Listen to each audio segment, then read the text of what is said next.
Hello students, स्वागत है आप सभी का एक बार फिर से हमारे इस ऑफिशियल यूट्यूब चैनल में जिसका नाम है एसोल सॉल्यूशन। मैं चंदन कुमार हाजिर हूँ आप सभी के सामने अपनी एक और नई वीडियो के साथ। सो गाइस, आज की इस नई वीडियो में हम बात करेंगे उन सभी स्टूडेंट्स के लिए जो school of open learning SOL, NC web या फिर दिल्ली यूनिवर्सिटी के किसी भी रेगुलर कॉलेज के स्टूडेंट्स हैं और उनके पास में सेकेंड सेमेस्टर में या फिर फर्स्ट सेमेस्टर में उन सभी के पास में ईवीएस का सब्जेक्ट है। तो आज की नई ये वीडियो आप सभी के लिए मोस्ट इंपॉर्टेंट है और आज हम एक मोस्ट इंपॉर्टेंट क्वेश्चन यानी जल संसाधन के बारे में डिस्कस करने वाले हैं। ये कितना इंपॉर्टेंट क्वेश्चन है कि आपके एग्जाम में बार बार ये पूछा जाता है। चलिए ज्यादा देर न करते हुए आज की अपनी इस वीडियो को हम स्टार्ट करते हैं। सबसे पहली बात, तो अगर आप लोगों को इस वीडियो में कोई भी दिक्कत हुई तो हम लास्ट में आप सभी के लिए अपना कॉन्टैक्ट नंबर भी देंगे, आप अपनी प्रॉब्लम को रिजॉल्व करा सकते हैं। बाकी इसमें कोई भी डाउट नहीं रहेगा, ये क्वेश्चन आप सभी के लिए इंपॉर्टेंट है, आपके एग्जाम में पक्का पूछा जाएगा। तो चलिए हम स्टार्ट करते हैं। सबसे पहले प्राकृतिक एवं कृत्रिम संसाधन क्या है इसके बारे में आप लोगों को बताना है। जल संसाधन के रूप में हमें प्राकृतिक और कृत्रिम संसाधन, जल संसाधन आप सभी को पता है कि वैसे तो प्राकृतिक रूप में धरती माता ने एक तो तालाब के रूप में, तलैया के रूप में, नदियों के रूप में, जो पहाड़ों से ग्लेशियर पिघल के आता है या बरसात के थ्रू जो हमारे पास पहुंचता है, तो जल संसाधन के रूप में हम इसको देखते हैं।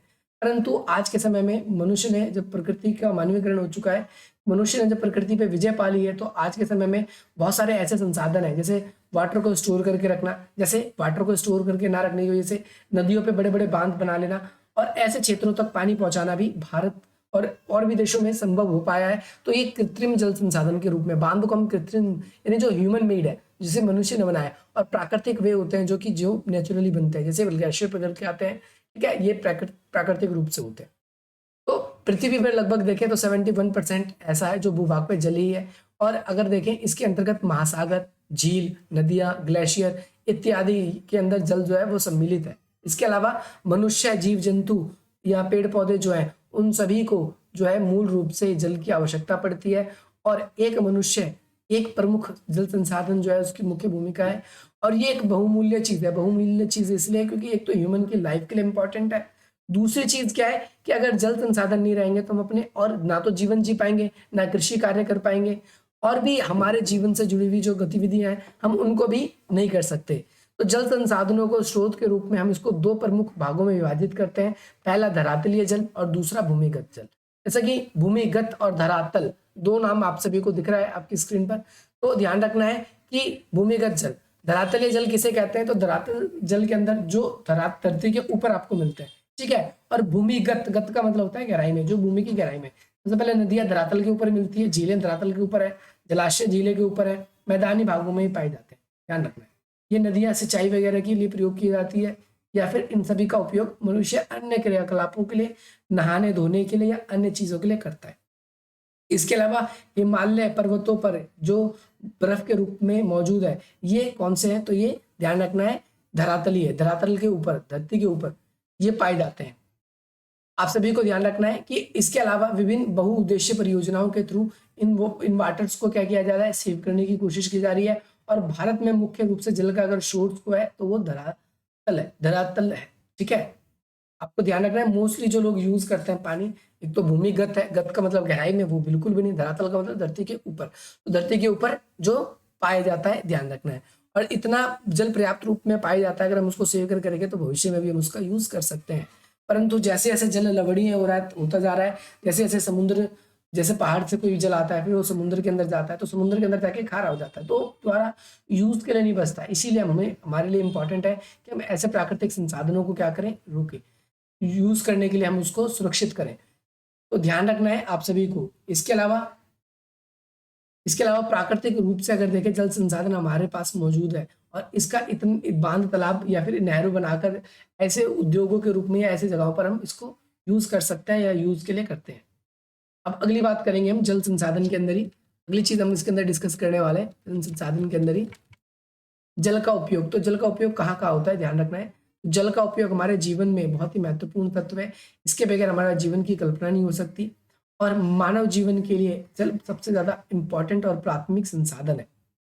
लेकिन इसके लिए हमारे रोजमर्रा की जरूरतों को पूरा करने में भी इसने पानी को महत्वपूर्ण भूमिका के रूप में लेते हैं। जैसे हम फूड गेन करते हैं तो उसके लिए, सिंचाई के लिए। इसके अलावा जो जितनी इंडस्ट्री है उसके अंदर वाटर का यूज होता है। अगर आप परिवहन चलाते हैं तो गाड़ी के अंदर भी पानी डाला जाता है। अलग अलग कार्यों के लिए अगर हम देखें तो सिंचाई का उपयोग किया जाता है। फसलों के अंदर कृत्रिम रूप से जल को सिंचाई कहा जाता है, यानी कृत्रिम रूप से, यानी ह्यूमन मेड जो जल है, ह्यूमन ने जो जल को यूज करने के लिए जो तकनीकें अपनाई है वो कृत्रिम जल उपयोग कहलाता है। इसके अलावा देश में ज्यादातर हिस्से पे आज भी वर्षा पे निर्भर है, मानसून वाली कृषि होती है, और जब भी मानसून ठीक समय पर रहता है तो उस साल फसल उत्पादन बढ़ जाता है। लेकिन जैसे ही मानसून लेट होता है या खराब हो जाता है, ज्यादा खराब भी हो जाता है, ज्यादा वर्षा होने से भी नष्ट हो जाती है, और ज्यादा अच्छी फसल, अगर ज्यादा बारिश अच्छी नहीं हुई तो भी ये खराब हो जाता है। तो आप सभी को ये याद रखना है। इसके अलावा हम देखेंगे कि तेजी से बहकर सागरों में जल बहने लगता है त्रिभुज दिशा में, और जल का कई बार वाष्पीकरण भी हमें देखने को मिलता है।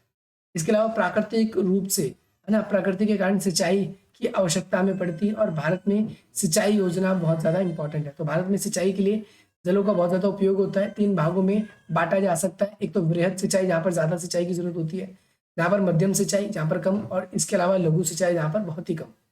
ठीक है, तो मध्यम, हाई और कम। तो जहाँ पर बरसात अच्छा खासा होता है तो वहाँ पर सिंचाई की कम जरूरत पड़ती है। जहाँ पर नदियां हैं तो वहाँ पर भी जल उपजाऊ भूमि है, और जहाँ पर नदियां नहीं है तो वहाँ पर सिंचाई की ज्यादा आवश्यकता पड़ती है। तो भारत में अधिकांश नदियों 2 राज्य से होकर बहती है, जिन्हें अंतर्राष्ट्रीय नदियां हम कह सकते हैं। ध्यान रखना है आप सभी को। और ये ध्यान रखना है कि इसके अलावा हमारे भारत में बहुत सारे जल विवाद भी है, तो पेपर में आपसे जल विवाद भी पूछा जा सकता है छोटे क्वेश्चन में। आप सभी को पता है 5 नंबर के क्वेश्चन भी आएंगे आपके पेपर में, 2.5 नंबर के आएंगे, और 1 नंबर का भी क्वेश्चन आएगा जिसमें सही और गलत वाला होगा। ध्यान रखना है। यमुना जल विवाद, जो कि उत्तर प्रदेश और दिल्ली व हरियाणा तीनों राज्यों के मध्य बीच है।